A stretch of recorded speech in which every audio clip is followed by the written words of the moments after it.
آج سے تقریباً 8-9 دن پہلے کشمیر کی گھاٹی میں جو واقعہ ہوا، 26 لوگوں کو گولی مار کر کے ہلاک کر دیا گیا، ان سے ان کا مذہب پوچھا گیا اور جب یہ بتایا گیا کہ وہ مسلمان نہیں ہیں تو ان کو مار دیا گیا، ان کی عورتوں کو چھوڑ دیا گیا۔ بڑی خوبصورتی سے یہ کام ہوا۔ مارنے والوں کو پتا تھا ہم مذہب پوچھ کر کے مار رہے ہیں اور عورتوں کے سامنے مار رہے ہیں، یہ عورتیں جا کر کے دنیا کو بتائیں گی ہمارا دھرم پوچھ کر کے، ہمارا مذہب پوچھ کر کے ہم کو مارا گیا۔ پورے ہندوستان میں، پوری دنیا میں ایک نیریٹو بنایا جائے گا، ایک پروپیگنڈا چلایا جائے گا، ایک سازش رچی جائے گی کہ اسلام کے ماننے والے ہی آتنکوادی ہوتے ہیں، اسلام ہی نعوذ باللہ آتنک کا دھرم ہے۔ اور اب حالات یہ ہو چکے ہیں، روزانہ کوئی نہ کوئی ویڈیو آ رہا ہے۔ آگرہ کی سرزمین پر اتر پردیش میں ایک ریسٹورنٹ میں کام کرنے والا مسلمان نوجوان گلفام، اس سے اس کا نام پوچھ کر کے گولی مار دی گئی اور یہ اعلان کیا گیا کہ ہم 26 کا بدلہ 2600 سے لیں گے۔ اور آج یہ خبر میں نے دیکھی، متھرا کے اندر باقاعدہ مشن چلایا جا رہا ہے کہ کوئی بھی اپنے دکان پر، اپنے گھر پہ کسی مسلمان کو نوکر نہ رکھے۔ اینٹی مسلم، مسلمانوں کے خلاف نفرت کی پوری مہم چھیڑی جا رہی ہے میرے پیارے ساتھی۔ ہم نے تو ہمیشہ یہی کہا ہے، آتنک کا کوئی دھرم نہیں ہوتا۔ اگر کشمیر کے پہلگام میں 26 لوگوں کو دھرم پوچھ کر کے مارا جا رہا ہے تو بالکل غلط ہے، ناجائز ہے، حرام ہے۔ اگر کسی بے گناہ کو قتل کرنے والا اللہ اکبر کہہ کر کے قتل کرے تب بھی غلط ہے، جے شری رام بول کر کے قتل کرے تب بھی غلط ہے۔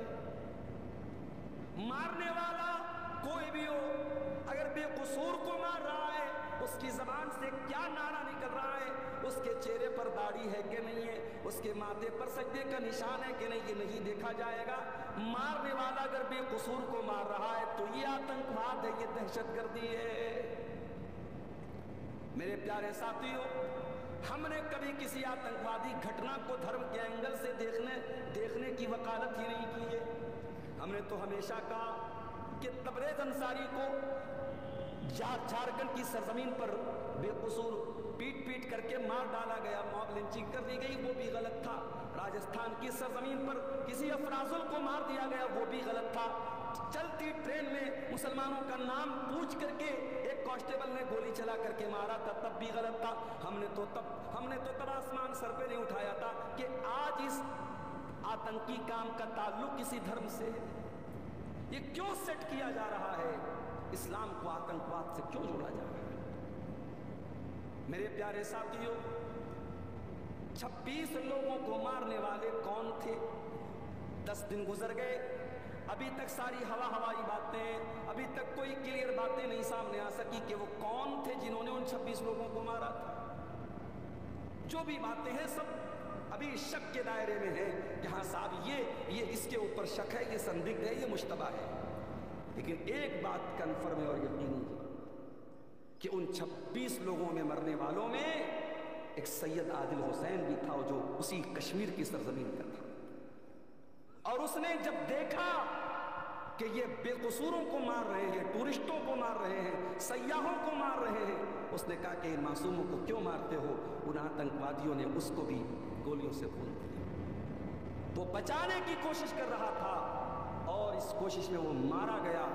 اگر کوئی پوچھے ان 26 لوگوں کی ہتیا کرنے والا مسلمان تھا کہ نہیں تھا، ہم کہیں گے نہیں، وہ مسلمان نہیں تھا، مگر ہاں جس نے ایک انسان جس نے ان 26 لوگوں کی جان بچانے کی کوشش کی تھی اور اس کوشش میں مارا گیا تھا، وہ پکا مسلمان تھا۔ اور یہ میرے نبی کی تعلیم اور یہ میرے دین کی تعلیم۔ اے اسلام کو آتنکواد سے جوڑنے والوں اور یہ کہنے والوں کی آتنک کا ایک ہی دھرم ہوتا ہے، وہ اسلام ہوتا ہے، کان کھول کر کے سن لو۔ دوا کو صحیح طریقے سے استعمال نہ کیا جائے تو زہر بن جاتی ہے، اسلام کا نام لے کر کے کوئی اگر اسلام کا مس یوز کرے اور اپنے آپ کو مسلمان کہہ کر کے غلط کام کرے تو اسلام اس کے لیے کب ذمہ دار ہو جائے گا؟ ارے اسلام تو وہ دین ہے، اللہ قرآن میں کہتا ہے من قتل نفسا بغیر نفس او فساد فی الارض فکأنما قتل الناس جميعا، ایک انسان کی ہتیا کرنے والا، ایک منشیہ کو قتل کرنے والا پوری انسانیت کا قاتل ہے۔ ومن احیاها فکأنما احیا الناس جميعا، اور ایک انسان کو کی زندگی بچانے والا پوری مانوتا کو بچانے والا ہے۔ اسلام کیسے آتنکواد کا دھرم ہو سکتا ہے میرے ساتھ؟ اسلام تو وہ دین ہے، جب آپ ایک مسلمان دوسرے مسلمان سے ملاقات کرتا ہے، جو گریٹنگ کے الفاظ ہیں، جو سمبودھن کے الفاظ ہیں، جو ملنے کے الفاظ ہیں، ذرا اس پر غور کیجیے۔ دوسری قومیں بولتی ہیں good night, good morning, good evening, good afternoon, کوئی کہتا ہے جے شری رام، کوئی کہتا ہے جے سیا رام، کوئی کہتا ہے جے شری کرشنا۔ مسلمان، پوری دنیا کے مسلمان جب ایک دوسرے سے ملاقات کرتے ہیں کیا بولتے ہیں؟ السلام علیکم ورحمۃ اللہ وبرکاتہ۔ کاسٹ کوئی بھی ہو، رنگ کوئی بھی ہو، بھاشا کوئی بھی ہو، کلچر کوئی بھی ہو، کنٹری کوئی بھی ہو، ایک مسلمان دوسرے مسلمان سے جب بھی ملے گا ملاقات کرنے کے پہلے سلام کرے گا۔ اور یہ سلام کیا ہے میرے پیارے ساتھیوں؟ ذرا غور کرنا۔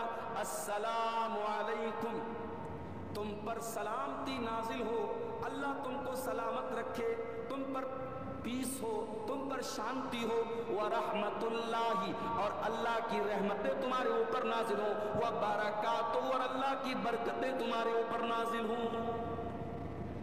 مسلمان تو وہ ہے میرے پیارے ساتھی جو ملتا بھی ہے دوسرے سے تو سلامتی کی دعائیں کرتا ہے، جو ملاقات کے ٹائم سلامتی کی دعائیں کرے، وہ آتنکواد اور دہشت گرد سے کیسے اس کا سمبند ہو سکتا ہے، اس کا تعلق کیسے ہو سکتا ہے؟ اسلام تو وہ دین ہے جو زندہ تو زندہ، مردہ انسان اگر مر گیا ہے اس کی ڈیڈ باڈی کا بھی سمان کرنے کی تعلیم دیتا ہے۔ اللہ کے نبی صحابہ کے ساتھ بیٹھے تھے، ایک جنازہ جا رہا تھا، اللہ کے نبی کھڑے ہو گئے، صحابہ نے کہا انہا جنازۃ یہودی، اے اللہ کے نبی یہ کسی مسلمان کا جنازہ نہیں، یہ یہودی کا جنازہ ہے۔ آپ نے فرمایا الیست نفسا، کیا اس کے اندر جان نہیں ہے، کیا اس کے اندر زندگی نہیں ہے، کیا یہ انسان نہیں ہے؟ اگر انسان ہے، اس کا جنازہ جا رہا ہے تو اس کے سمان میں اگر کھڑا ہو گیا تو کوئی بھی غلط نہیں ہے۔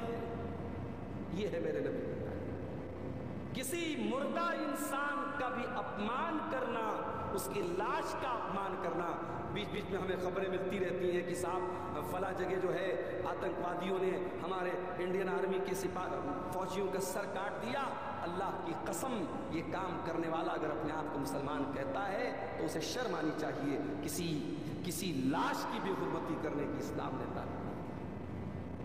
اللہ کے نبی فرماتے ہیں کسر عظم المیت کا کسرہ حیا، مردہ کی ہڈی کو توڑنا ویسا ہی ہے جیسے زندہ کی ہڈی کو توڑنا ہے۔ آپ قبرستان میں اپنے کسی رشتہ دار کی قبر کھود رہے ہیں، اگر دوسرے مردے کی ہڈی نکل جائے تو شریعت کہتی ہے کہ پورے سمان کے ساتھ اس ہڈی کو بھی وہیں دفن کر دیا جائے، اس ہڈی کو توڑنا بھی آپ کے لیے جائز نہیں ہے۔ یہ ہے اسلام۔ اسلام اور آتنکواد، اسلام اور دہشت گردی، میرے پیارے ساتھیوں، یہ دو اپوزٹ چیزیں ہیں، دو بالکل وپریت چیزیں ہیں، دو بالکل ورودھی چیزیں ہیں، بالکل ایک دوسرے سے ٹکرانے والی چیزیں۔ ارے اسلام تو وہ دین ہے، نبی اکرم کی موجودگی میں نجران کے عیسائی اللہ کے نبی کے پاس آتے ہیں، ان کا ڈیلیگیٹ آتا ہے، ان کا وفد آتا ہے اور اللہ کے نبی سے ڈسکشن کرتا ہے، گفتگو کرتا ہے۔ ان کی نماز کا ٹائم ہو جاتا ہے، وہ مسجد کے باہر جانے لگتے ہیں۔